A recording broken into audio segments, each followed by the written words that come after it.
La femme de ménage a chanté une berceuse pour le fils du patron. Mais lorsque le propriétaire de l'entreprise a entendu sa voix, il est resté sans voix. Clara, une humble femme de ménage avec un talent caché, possède une voix capable d'émouvoir n'importe qui. Dans les couloirs d'une grande industrie, elle chante pour elle-même, sans savoir qu'elle est sur le point d'être découverte. Mais cette révélation n'est que le début.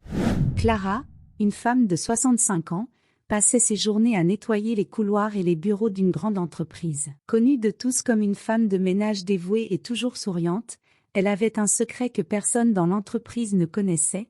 Clara était une excellente chanteuse, un talent qu'elle cachait depuis sa jeunesse. Sa vie était simple et réservée, marquée par la compagnie constante de Jaune, son fidèle perroquet. Jaune était un cadeau d'une vieille amie, le seul lien que Clara conservait avec un passé rempli de rêves et de déceptions. Un matin, alors qu'elle balayait le sol d'une des salles de réunion, Clara se mit à fredonner une vieille berceuse. La douce et suave mélodie, héritée de sa mère, créait une atmosphère de calme et de nostalgie. Clara chantait pour elle-même, pour se rappeler des temps plus simples, sans savoir qu'elle était entendue par quelques collègues de travail. Deux jeunes employés, Philippe et Anna, qui passaient dans le couloir, s'arrêtèrent pour écouter. Surpris, ils furent enchantés par la voix claire et envoûtante de Clara. Philippe, admiratif, commenta: « Qui aurait cru que Madame Clara avait une telle voix? C'est si beau et inattendu. » Anna, tout aussi impressionnée, sourit: « Devons-nous en parler aux autres? Peut-être pourrait-elle chanter lors d'un événement de l'entreprise. » La nouvelle se répandit rapidement parmi les travailleurs. Clara, la femme de ménage, était une chanteuse talentueuse. Cette découverte suscita une nouvelle curiosité sur la vie de Clara. Beaucoup essayèrent d'engager la conversation, demandant son passé ou suggérant qu'elle chante lors d'événements de l'entreprise. Cependant, Clara restait réservée, changeant toujours de sujet ou évitant la conversation. Elle avait décidé depuis longtemps de garder son talent caché, une décision prise après une série d'événements traumatisants qu'elle préférait ne pas revivre. La musique était pour Clara un refuge personnel, un espace sûr où elle pouvait exprimer des sentiments qu'elle ne partageait avec personne, sauf avec Jaune, qui l'accompagnait toujours avec ses propres gazouillis. Un jour, Philippe s'approcha et, respectueusement, demanda: « Madame Clara, pourquoi ne nous avez-vous jamais parlé de votre voix? Nous adorerions vous entendre chanter lors d'un événement. » Clara sourit gentiment et répondit: « Ah, Philippe, certaines choses sont faites uniquement pour le cœur. La musique a toujours été mon secret, mon petit morceau de bonheur. » Philippe, percevant la sensibilité du sujet, n'insista pas, mais resta intrigué par l'histoire qui se cachait derrière ce secret. La vérité est que Clara avait une histoire pleine de hauts et de bas. Dans sa jeunesse, elle avait rêvé de devenir chanteuse professionnelle, mais une série de désillusions et un épisode traumatique l'avaient poussée à renoncer à ce rêve. Clara n'en avait jamais parlé à personne dans l'entreprise, et voir ses collègues s'intéresser à son talent la mettait mal à l'aise. Le seul qui semblait comprendre pleinement ses sentiments était Jaune, qui l'observait toujours avec des yeux attentifs, comme s'il partageait ses souvenirs et ses secrets. Ainsi, Clara continuait sa routine dans l'industrie, essayant d'ignorer l'attention croissante de ses collègues. Elle se réfugiait dans le nettoyage méticuleux des bureaux et la compagnie tranquille de son perroquet, qui répétait souvent des extraits des chansons qu'elle fredonnait. Malgré l'atmosphère amicale et les nouveaux regards d'admiration, Clara savait que sa vie était construite sur la décision de ne pas se risquer à nouveau dans le monde de la musique. Elle préférait l'anonymat de son travail simple,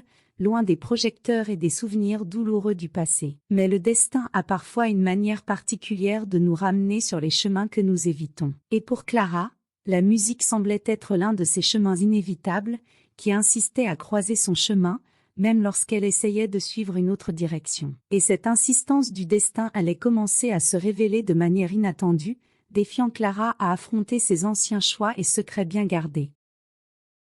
Un jour de travail apparemment ordinaire, Clara se trouvait dans le bureau du directeur administratif, Monsieur Albert, un homme d'âge moyen avec qui elle interagissait peu. Comme à son habitude, elle nettoyait silencieusement, mais cette fois une conversation animée attira son attention. Le directeur était au téléphone, la voix basse et pleine d'inquiétude. Clara, essayant de ne pas se faire remarquer, continua son travail, mais ne put s'empêcher d'entendre des bribes de la conversation. « Le propriétaire ne doit pas savoir cela, » dit le directeur, la tension évidente dans sa voix. Elle est prête à tout pour que cela se produise. Nous devons agir rapidement avant que quelqu'un d'autre ne le découvre. Clara s'arrêta un moment, le cœur battant plus vite. La mention du propriétaire ne pouvait que se référer à Enrique, le propriétaire de l'entreprise. Intriguée et inquiète, Clara continua d'écouter discrètement. Le directeur semblait parler avec l'épouse d'Enrique, planifiant quelque chose de sérieux. Clara ne pouvait pas tout entendre clairement, mais les mots « corruption » et « blanchiment d'argent » suffirent pour comprendre la gravité de la situation. Ressentant un mélange de peur et d'urgence, Clara termina rapidement son travail et quitta le bureau sans se faire remarquer. Elle savait que ce qu'elle avait entendu était dangereux et que cela pourrait mettre en danger non seulement sa position dans l'entreprise, mais aussi sa sécurité. Cependant, quelque chose en elle la poussait à agir. Enrique avait toujours été gentil avec elle, même de manière distante, et Clara sentait qu'elle avait le devoir de l'alerter. Cet après-midi-là, elle attendit le moment opportun pour s'approcher du propriétaire de l'entreprise. Quand elle vit qu'il était seul dans son bureau, elle frappa à la porte avec hésitation. Enrique leva les yeux, surpris de voir Clara, mais l'invita à entrer. Les mains tremblantes et la voix basse, Clara raconta ce qu'elle avait entendu. Enrique écouta en silence, le visage se durcissant à mesure qu'elle révélait les détails de la conversation. « Vous en êtes sûre, Clara ?» demanda-t-il, visiblement secouée. Clara confirma d'un hochement de tête, les yeux remplis d'inquiétude. Enrique la remercia profondément, promettant d'enquêter sur la question. Il ne doutait pas que Clara disait la vérité, la sincérité dans ses yeux était indéniable. Après avoir quitté le bureau d'Enrique, Clara sentit un poids se lever de ses épaules, mais en même temps, une nouvelle peur s'installa. Elle savait que ce qu'elle avait fait pourrait avoir de graves conséquences. Le directeur et l'épouse d'Enrique étaient des figures puissantes dans l'entreprise, et s'ils découvraient qu'elle avait révélé quelque chose, ils pourraient sérieusement la nuire. Pourtant, Clara savait qu'elle ne pouvait pas rester silencieuse. Son intégrité et son sens de la justice l'avaient guidée dans cette décision. Ce soir-là, Clara rentra chez elle, trouvant à nouveau du réconfort dans la présence de John. Le perroquet, avec son regard attentif et chaleureux, semblait ressentir la tension de sa maîtresse. Clara passa doucement la main sur ses plumes, ressentant une légère tranquillité en écoutant les sons doux qu'il faisait. « Tu es le seul témoin de ce que j'ai fait aujourd'hui, John, murmura-t-elle en souriant tristement. « Espérons que tout se termine bien. » Pendant ce temps, Enrique commença une enquête discrète. Il savait qu'il s'agissait d'une situation délicate et qu'il devait être prudent pour ne pas alerter les personnes impliquées. Cependant, la confiance en Clara et la gravité des accusations le poussaient à chercher la vérité. La révélation de Clara le fit réfléchir sur sa propre sécurité et sur les personnes en qui il avait confiance dans l'entreprise. Il se demanda combien d'autres choses pourraient être cachées sous la surface d'une entreprise apparemment prospère. Les jours suivants furent tendus, avec Enrique travaillant secrètement pour rassembler les pièces du puzzle. Clara, quant à elle, continuait sa routine quotidienne, mais avec un œil attentif sur ce qui se passait autour d'elle. Elle savait que, d'une manière ou d'une autre, la vérité finirait par éclater, et elle était prête à faire face aux conséquences, quelles qu'elles soient.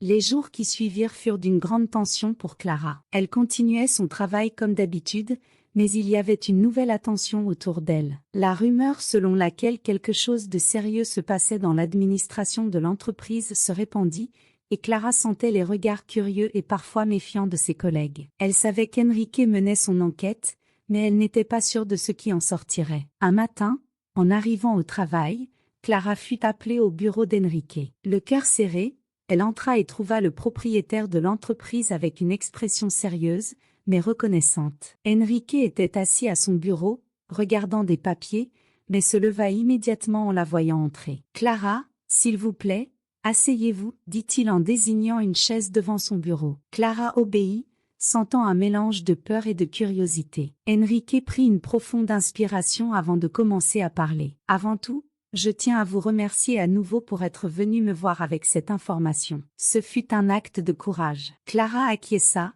se sentant un peu plus à l'aise. Enrique continua.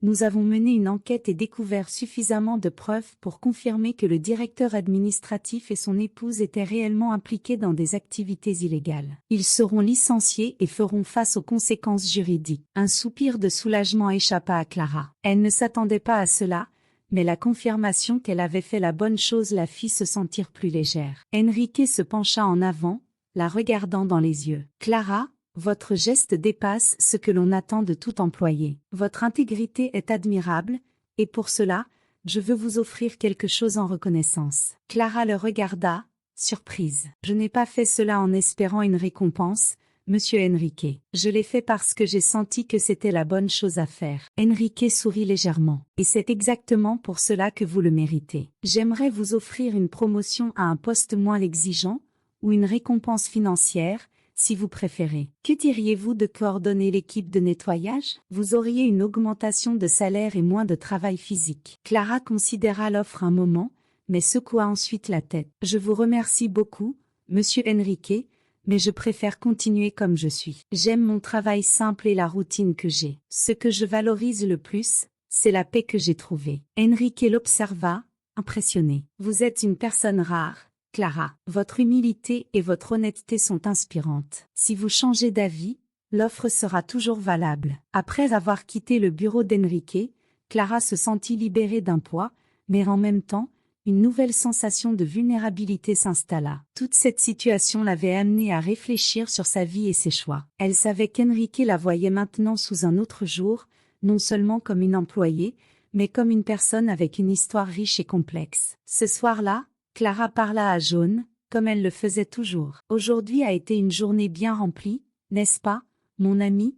dit-elle en lissant les plumes du perroquet. Jaune répondit par un doux gazouillis, comme s'il comprenait les paroles de Clara. Enrique, quant à lui, se retrouva également à réfléchir sur sa propre vie. Il commença à s'ouvrir davantage à Clara, révélant des préoccupations et des frustrations qu'il gardait pour lui-même. Lors d'une de leurs conversations, il avoua « Parfois, j'ai l'impression d'avoir sacrifié tellement pour l'entreprise que j'ai fini par perdre des moments importants avec ma famille. Ma mère, en particulier, je sens que je ne lui ai jamais donné la valeur qu'elle méritait tant qu'elle était en vie. » Clara, touchée par la sincérité d'Enrique, partagea certaines de ses propres douleurs. « J'ai aussi mes cicatrices, dit-elle doucement. J'ai laissé derrière moi des rêves et des personnes par peur et des illusions. Mais j'ai appris à trouver la paix dans les petites choses, comme prendre soin de Jaune et faire mon travail. » Les conversations avec Clara commencèrent à changer la perspective d'Enrique. Il commença à accorder plus de valeur aux petits moments et à reconsidérer ses priorités. La relation entre les deux devint une amitié sincère et inattendue,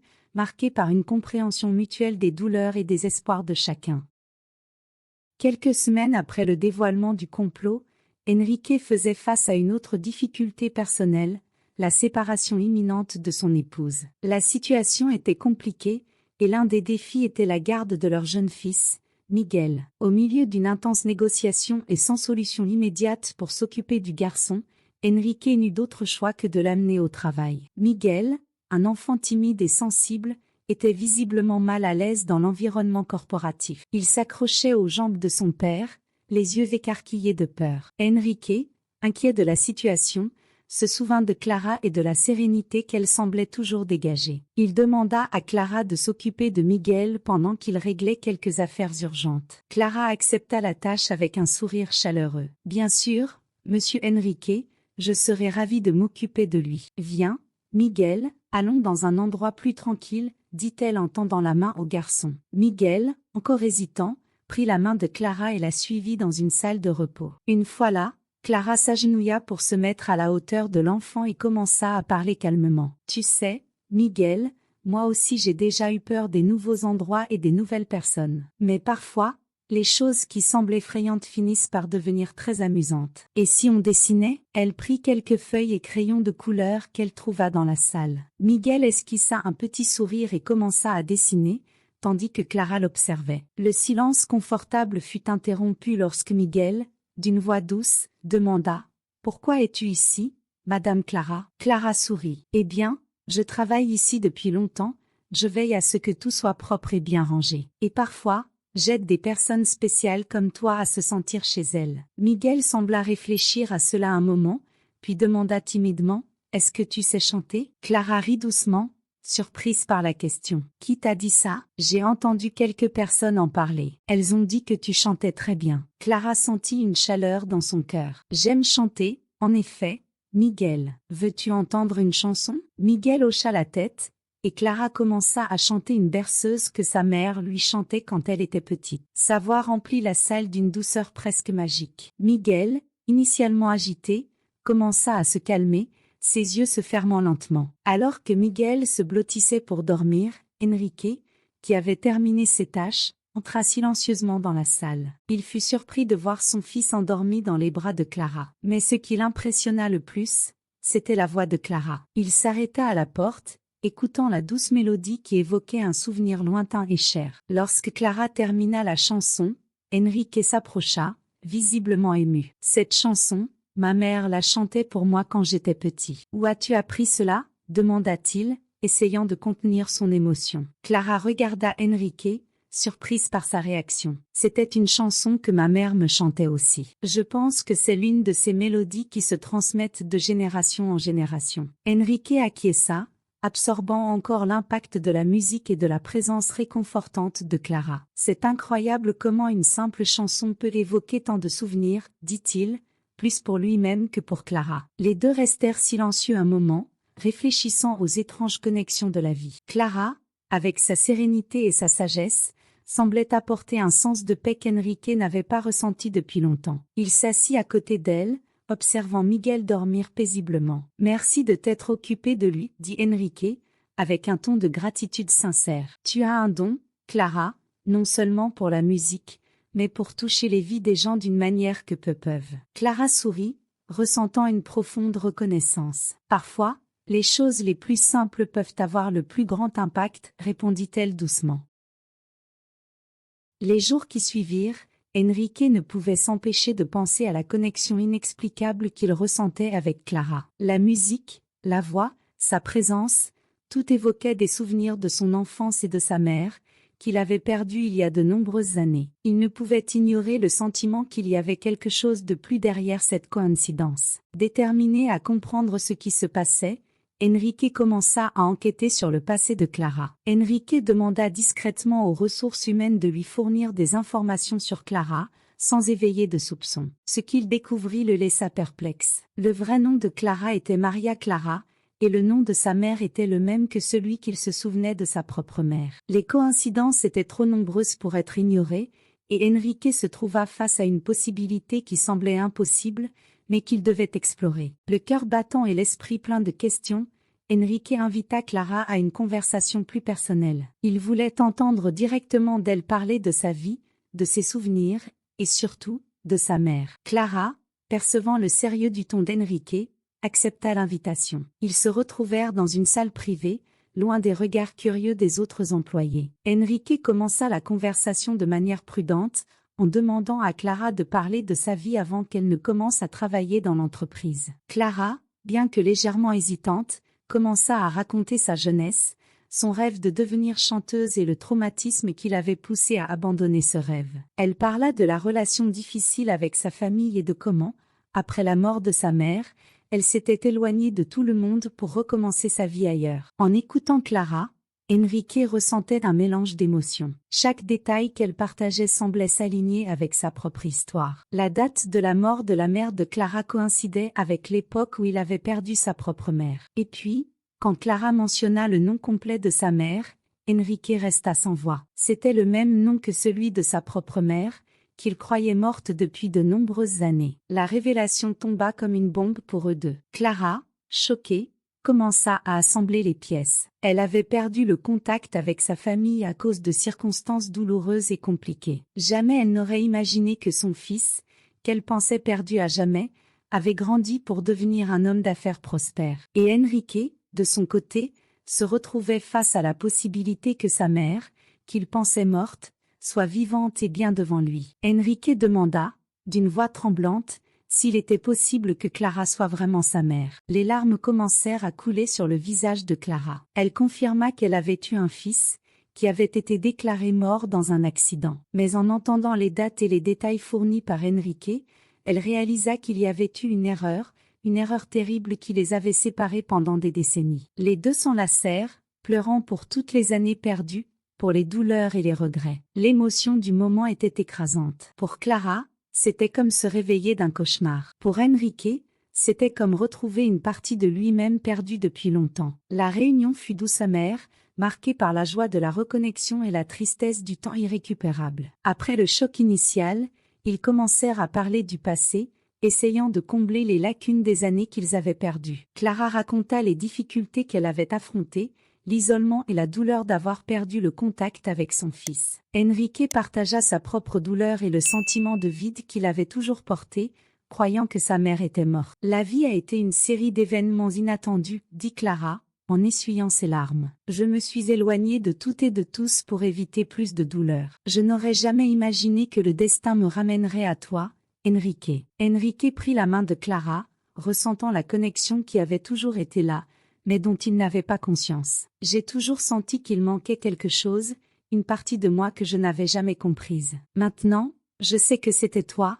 maman. Les deux passèrent le reste de l'après-midi ensemble, à parler et à rire, partageant des histoires qu'ils n'avaient jamais eu l'occasion de raconter. C'était un nouveau départ pour eux, une opportunité de reconstruire ce qui avait été perdu. La vie de Clara et d'Enrique changea radicalement après la révélation qu'ils étaient mère et fils. La nouvelle se répandit rapidement dans l'entreprise, laissant tout le monde en état de choc. Clara, qui avait toujours été une figure humble et discrète, devint soudainement le centre de l'attention. Les collègues de travail, auparavant curieux de son talent musical, la regardaient maintenant avec un mélange de respect et d'admiration. Enrique, de son côté, était déterminé à rattraper le temps perdu. Il invita Clara à vivre avec lui et Miguel, et elle accepta avec un mélange de joie et d'appréhension. Ce fut une décision difficile, compte tenu de toutes les années qu'ils avaient perdues, mais tous deux étaient déterminés à reconstruire leur relation. La présence de Clara dans la maison apporta une nouvelle vie à l'endroit. Miguel, qui s'était déjà attaché à elle, adorait passer du temps avec sa grand-mère nouvellement découverte. Les jours commencèrent à se remplir de moments simples mais précieux. Clara redécouvrit le plaisir de chanter, non plus comme une manière de cacher ses sentiments,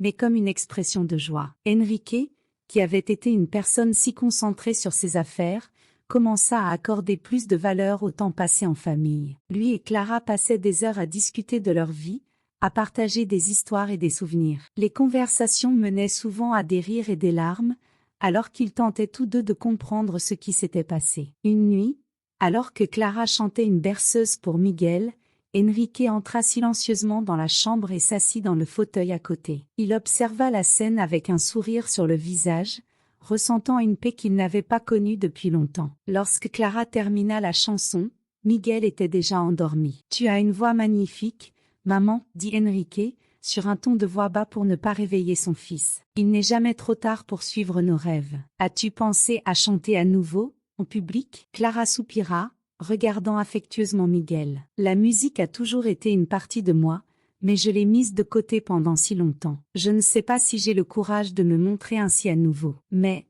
peut-être qu'il est temps de laisser le passé derrière moi et d'embrasser ce qui me rend heureuse. Enrique sourit. Je serai là pour te soutenir, quelle que soit ta décision. La vie nous a donné une seconde chance, et je veux profiter de chaque instant. Clara commença également à participer plus activement à la vie de Miguel. Elle lui racontait des histoires, lui apprenait des chansons et même cuisinait des plats qu'Enrique se souvenait vaguement de son enfance. La maison, qui autrefois semblait un lieu de tension et de silence, était maintenant remplie de rires et de musique. Jaune, le perroquet, devint aussi une partie importante de cette nouvelle vie, répétant des mots affectueux et des chansons que Clara et Miguel chantaient. En dehors de sa vie personnelle, Clara décida de partager son talent musical avec la communauté. Enrique, soutenant la décision de sa mère, aida à organiser des événements où elle pouvait chanter. Clara se produisit dans des maisons de retraite, des hôpitaux et des événements communautaires, apportant joie et réconfort à de nombreuses personnes. Sa voix, qui autrefois était une source de douleur et de regret, devint maintenant un outil de guérison et de joie. Le voyage de Clara et d'Enrique pour reconstruire leur relation ne fut pas facile. Il y eut de nombreux moments de difficulté, surtout lorsqu'ils étaient confrontés aux complexités de leurs sentiments et aux répercussions du passé. Cependant, tous deux étaient déterminés à faire en sorte que cela fonctionne. Ils suivirent une thérapie familiale pour traiter les traumatismes et les émotions non résolues, apprenant à communiquer de manière ouverte et honnête. La réapparition de Clara apporta également des changements significatifs pour Enrique. Il commença à réévaluer ses priorités et la façon dont il gérait l'entreprise. L'histoire de vie de Clara et sa propre expérience de presque tout perdre le poussèrent à devenir un leader plus compatissant et attentionné. Il mit en place des politiques dans l'entreprise pour garantir un environnement de travail plus juste et humain, valorisant chaque employé comme une personne avec une histoire unique. Finalement, Clara et Enrique trouvèrent une nouvelle manière de vivre ensemble, une manière qui honorait le passé tout en regardant vers l'avenir avec espoir. Ils savaient qu'ils ne pourraient jamais récupérer les années perdues, mais ils étaient déterminés à faire en sorte que chaque nouveau moment compte. La musique, qui autrefois était une source de douleur, devint maintenant un symbole de guérison et de connexion pour eux deux. Et ainsi, l'histoire de Clara, la femme de ménage à la voix extraordinaire, et d'Enrique, l'homme d'affaires qui redécouvrit la valeur de la famille, devint une leçon de vie pour tous ceux qui les entouraient. Une leçon sur l'importance de ne jamais renoncer à chercher la vérité, de valoriser ce qui compte vraiment et de ne jamais sous-estimer le pouvoir de l'amour et du pardon.